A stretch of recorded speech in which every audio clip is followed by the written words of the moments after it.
Arlette et ses papas. Premier titre, Avril. Un film de 1934 de Henri Roussel, d'après la pièce de théâtre de Louis Verneuil et Georges Bert, qui signe d'ailleurs l'adaptation cinématographique, avec dans les rôles principaux René Saint-Cyr, Christiane Deline, Suzanne Dantès, Jules Berry, Max Derly, Pierre Stéphane. Le sujet. René Saint-Cyr est né en 1918 et sa mère, Suzanne Dantès, qui est mariée à Max Derly, fait croire à son amant, Jules Berry, qu'en réalité, c'est lui le vrai père. Devenue grande, René Saint-Cyr s'éprend de Jules Berry, qui l'épouse pour la sauver de la ruine. Il succombe bientôt au charme de sa jeune femme, mais apprend heureusement qu'elle n'est pas sa fille, mais bien celle de Max Derly. Notre avis. Évidemment, la première chose que l'on remarque dans ce film, c'est le caractère scandaleux de son sujet.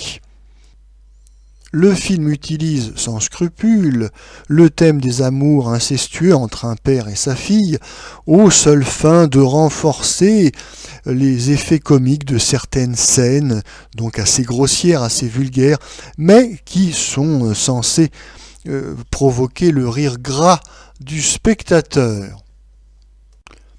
Et il n'y avait que les frères Nathan pour produire un film d'un tel mauvais goût et d'une telle vulgarité. On reconnaît bien là d'ailleurs la politique commerciale de la maison Nathan qui mise sur cette grosse farce polissonne pour aguicher le client.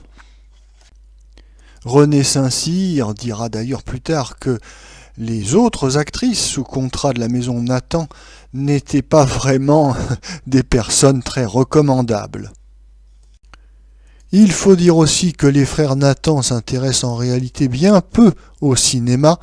Ils n'ont racheté la vénérable société Pathé que pour mieux la siphonner de ses fonds, ruinant ainsi tous les épargnants et les actionnaires qui avaient investi dans cette société.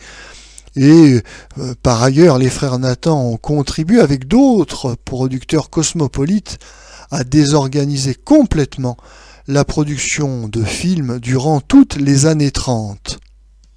François Vineuil avait courageusement dénoncé ces pirates du cinéma, mais aujourd'hui, le temps passant, la critique institutionnelle, la critique académique semble réhabiliter les escrocs Nathan, tant il est vrai que le révisionnisme historique n'est pas toujours un délit.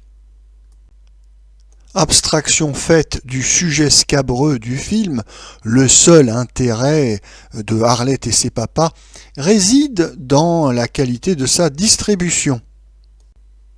Nous avons en effet ici un joli trio d'acteurs qui sont tous, malgré leurs différences d'âge, des acteurs débutants, enfin du moins dans le cinéma sonore et parlant.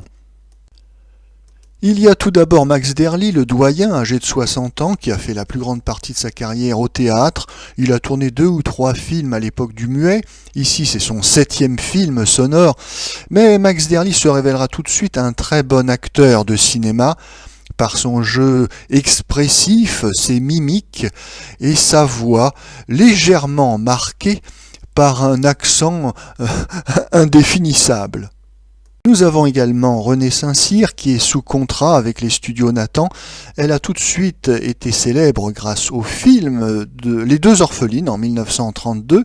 Et ici, comme très souvent, elle est utilisée dans une grosse farce vulgaire afin de renforcer par son jeu un peu distingué, un petit peu naïf, pour renforcer l'effet comique des situations justement grossières et vulgaires. Oui, il y a toujours une certaine jubilation chez le spectateur à voir René Saint-Cyr qui a une diction assez aristocratique et un jeu assez précieux, placé dans des situations scabreuses et compromettantes. Et enfin, nous avons Jules Berry, qui malgré son âge de 50 ans, est lui aussi un acteur débutant au cinéma, puisque c'est son 6e film, et d'ailleurs cela se voit à l'écran. Oui, ici Jules Berry est encore sous le contrôle de son réalisateur. Il n'improvise pas trop, il s'en tient à son texte, il n'a pas un jeu trop exubérant, et surtout, il ne va pas voler la vedette à ses partenaires, comme il en aura trop souvent l'habitude, plus tard. Et le spectateur y gagne, puisque nous avons le plaisir d'avoir de jolies scènes de comédie équilibrées, et notamment entre Jules Berry et Max Dearly. Oui, Max Dearly est à la hauteur du jeu de Jules Berry, ce n'est pas un faire-valoir, et nous avons ainsi de jolis échanges qui renforcent le caractère comique de certaines scènes.